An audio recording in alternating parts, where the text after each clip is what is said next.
Welcome back with me with the channel Looking Dirty. Today, I suddenly decided that I want to show you how I made this base.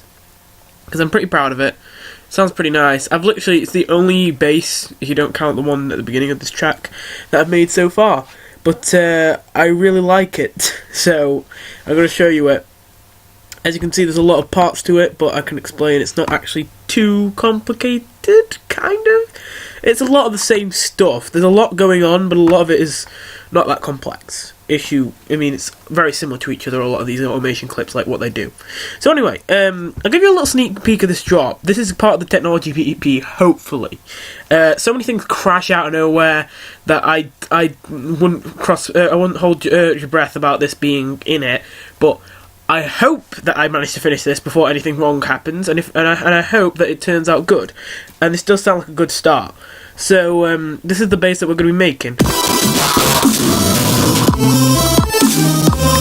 Sorry, I keep forgetting that the lag increases whenever I record. It's not been lagging for me, but obviously it's going to start lagging now. So the base just on its own is this.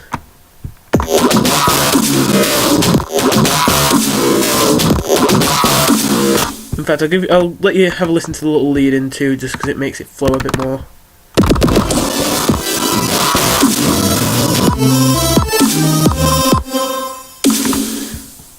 So yeah, this bass, if you play it without the automation clips, it probably sounds weird.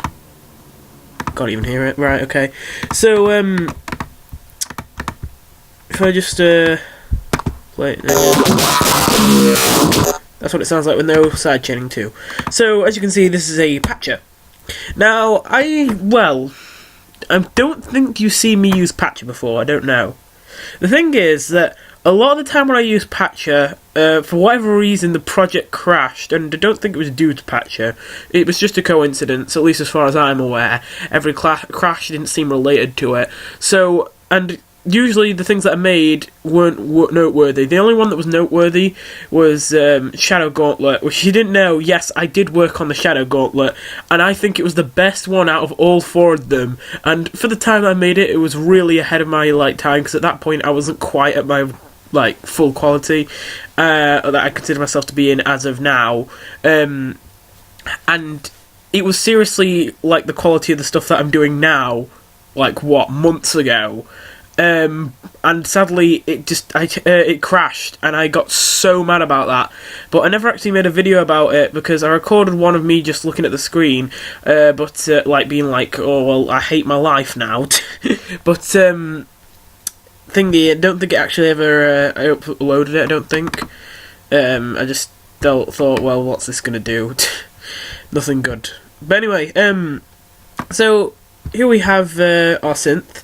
And it's a Harmor that doesn't look very eventful, especially to say how crazy this sound seemed. It's a saw wave with a harmonizer and 25% harmonic width. And besides that, not much is going on really. I mean, if you look in here, there's nothing in here. But we are having Hertz unison on, which does weird stuff. But I don't know exactly how weird what it's doing is, because it was I think it was the last effect I put on. So I don't know what it would sound like if it was just normal. I actually didn't plan on doing Hertz unison. In fact, this was originally done with just classic unison, but I thought Hertz unison sounded pretty cool when I gave it a go. The unison is being automated, which is why this is at 0 right now, if I play it.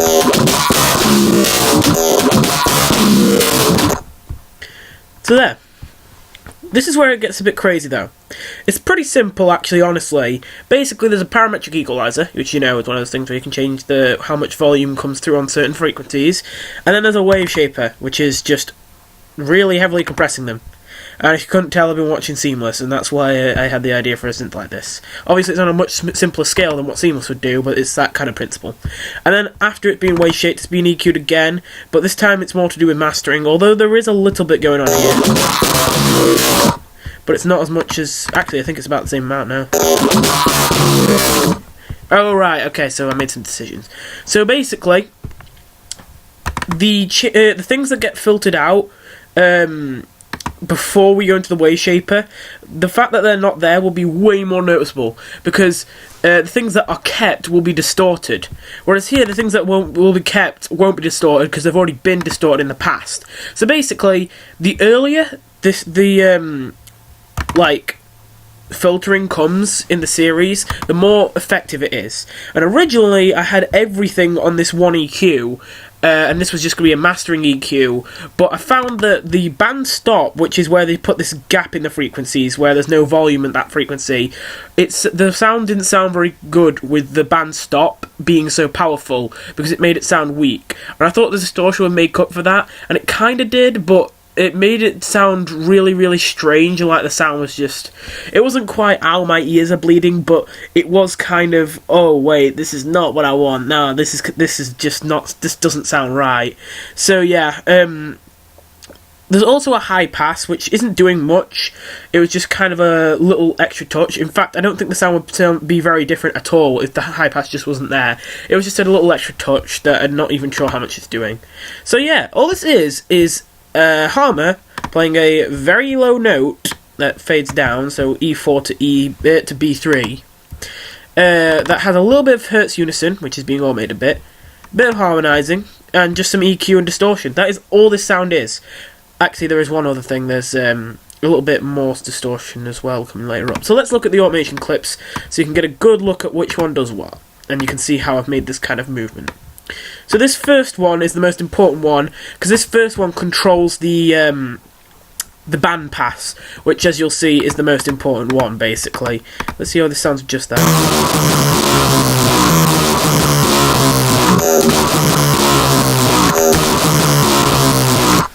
Yeah, that's not very good. So yeah, that's how that sounds. So then I add in the what's this? This is the band stop, isn't it? So that adds a bit of modulation, but it's still not sounding too great. And here's where the high pass comes in again. This is just a little extra detail. It makes a bit of it's like a doon wah wah. That wah wah kind of bit is the part. It really accentuates that. It was still there without the high pass. It just really accentuates it, makes it pop out. And then we get the Hertz unison automation.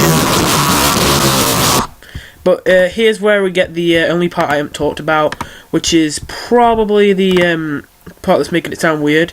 This is a bipolar wave shaper. So basically, usually when you're putting a wave shaper, when you distort things, it automatically applies the same distortion to the top thing on the oscilloscope, which is this thing over here, the top and the bottom. It usually does it the same to each one, because that way you don't mess up the sound. But here you can actually make it, if you want, if you switch it to this mode, so that it goes... It can have different effects on the positive and the negative. So actually this middle point here is now 0. Instead of this being 0 volume at the bottom, the middle is 0 volume. This is full negative and this is full positive volume. So if you put everything up here, it would all go on the top of the waveform, and if you put everything down here, it would all go on the bottom. I just made a super weird, super distorted shape that doesn't go near the middle much to make it really loud, and I just messed around with it until I got a sound that sounded nice, and yeah, I got this. And of course this is a ridiculous amount of distortion, so the mix of this is being automated, so it only fades in at certain times. And you'll notice that usually it sounds a whole lot more shreddy, aggressive, for lack of a better word. It sounds a lot more like that whenever this pops up.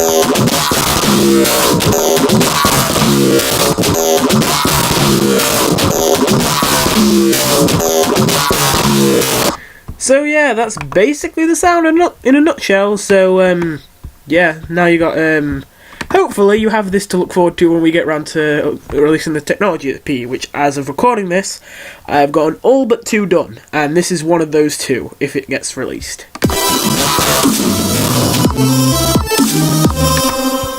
Oh, and also I just thought, since you couldn't hear it very well earlier, I should probably show you this part too. In fact, that's not the best way of doing it.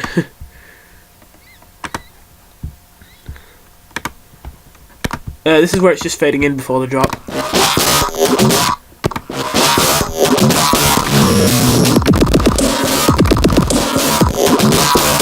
But yeah, there you go. So, hope you like this video, hope you like that bass, and I'll see you in the next one.